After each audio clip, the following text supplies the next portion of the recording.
You said they'd be more interested. I don't know about that. One of the things that I am very excited to share with you all, I'm guessing many, if not most of you, are familiar with the fact that we've been working on a regional plan for sustainable development, and I'm going to give you a nearly hot off the presses summary of our conversation with the public on some of the choices they would like to see made in the planning decisions that face us moving towards the future.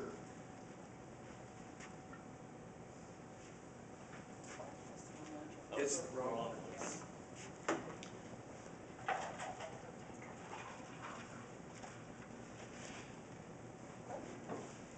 I hate to ask people to look in two places at the same time, but I'm trying to be economical in my slides. See that map on the wall over there? That is the planning area that we're looking at. The plan horizon is for the year 2040. And we have been working with a consortium of 24 other organizations to fashion this plan. This is what it's going to contain. And these are the primary focus areas. And I will say the plan will include, but not necessarily be limited to those. You notice on the, your left-hand side, we are really looking at each of those kind of as a system, and also through a social equity lens. So what I want to share with you today is the results of a survey that we've done, and I think it'll provide some interesting thought starters for how that might influence our transportation planning decisions and some of the opportunities provided us by MAP 21. Where we are now is 2 years into this ocean voyage, just beginning to deliberate on the strategies that will comprise this regional plan. And to get our direction from the public, we have completed a major survey, online survey called Think 2040. How many of you in here took this survey?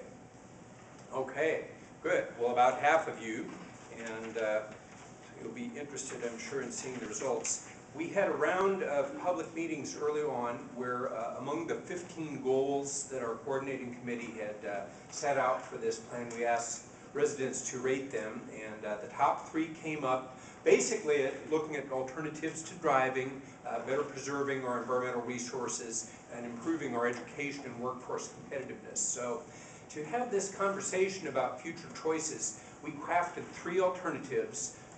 None of them were intended to be all-encompassing or indeed mutually exclusive. So we looked at our current course growth forecast, and then the 3 alternatives were less time on the road, greener region, and competitive workforce. We asked a series of questions after each of those scenarios. So this wasn't really intended to be, a scientific survey like a pollster or Stephen Kleinberg would do. It was really more of a way to have that online conversation with people.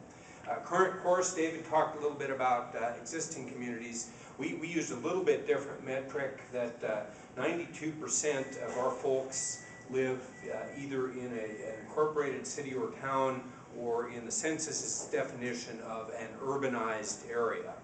And our baseline forecast indicates a little over half of the growth that we're projecting would be outside of one of those. So more than likely a greenfield type of development. So the alternatives we set out, the first one was taking about half of that new growth and putting it into an existing city, town, or urbanized area. And we gave some examples of what that development might look like. Greener region, we have several years ago did a project with a number of agencies and other nonprofit groups to identify what the real prime ecological resources are of the region. And so this scenario was to imagine what would happen if we really made an effort to preserve those as best we could intact. They're shown in the green. And then the final one was a non-spatial scenario, and it's a bit hard to describe, but we looked at the economic impacts of raising high school graduation rates among all racial groups to a little bit above where the level is for Anglos today. What would be some of the benefits of that, as well as costs and challenges. This survey was mostly done online. We had it in 6 languages. We had some outreach strategies that were focused on different non-English speaking groups. We used a lot of e-blast, but we also had some targeted meetings, particularly in underrepresented areas. And we had some kiosks in places like the downtown library, and also sent people out with iPads to interview people. So we tried to get a pretty good distribution. We were pleased that we exceeded our 5,000 response goal, and there is the breakdown. We allow people to self-classify what type of setting they lived in. I know rural and coastal look a bit small there, but in terms of percentage, actually we got about double the responses of rural as they represent the population. Coastal was about right. Here's a zip code map of where our responses were from. So the red is over 50, the dark green is 1, the white is no response. So again, I think pretty good coverage of this vast region, including some pretty nice responses in a few of the rural areas that we were gratified by. Demographically, we did not get quite as good a distribution. If you look, the red is the actual percentage in the population, and the blue is the percentage of respondents. So you see we're overrepresented in white, a little bit overrepresented in women, and a little bit overrepresented in older folks. But don't dismay, I'm going to come back to this point in a minute. Similarly with income, as one might guess, and education levels.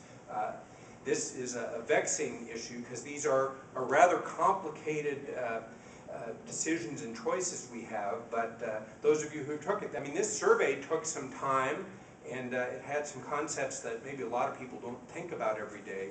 So again, that's a hard part about having this conversation. I am just going to pull out the questions that related to transportation. We also asked a series on environment and education, but here's what we found. Interestingly, not as many people as we thought felt that getting around today was a real big problem, but almost everybody believes it's going to be a major problem in the future. We looked at convenience of activities for people. Most people, again, it looks like can at least get to a park pretty quick. Shopping kind of depends, but here is a question on what really drives people in terms of their location decision. I found that kind of interesting. Sort of like the other survey we saw, 20% close to activities, safety, obviously, close to employment, interesting affordability in schools. The other side was, looking at David talking about the density and whatnot. What would people want to see in their area if they were going to accept more? And about 40% said that they'd like it just the way it is. Those who want something else would like more jobs. Not that much interested in more housing in the neighborhood. We'll get back to that in a second. How to best accommodate new growth. 7.2% felt that should be accommodated primarily by building new suburban areas. 45% just by redeveloping existing cities and towns, 42% in some combination. This question on the right is just what you would support. Interestingly, planning, transit funding, I would take public transit, increase transit infrastructure, but move closer, live in smaller house, a little bit lower on the list. This is how people would spend $100, and one could have phrased these questions in different ways, but I think it's a good way to just get the conversation started. By the way, I failed to mention the longer version of this presentation is available on our website, so if I'm going a bit fast and you haven't taken all these down, you can get this and much, much more. I've tried to just pick a few highlights. So again, people, had they $100 to spend in the region on transportation, would spend in increasing order money on planning, design and safety, new roads and highways, below sidewalks and bikeways, public transportation, and fixing existing roads and highways.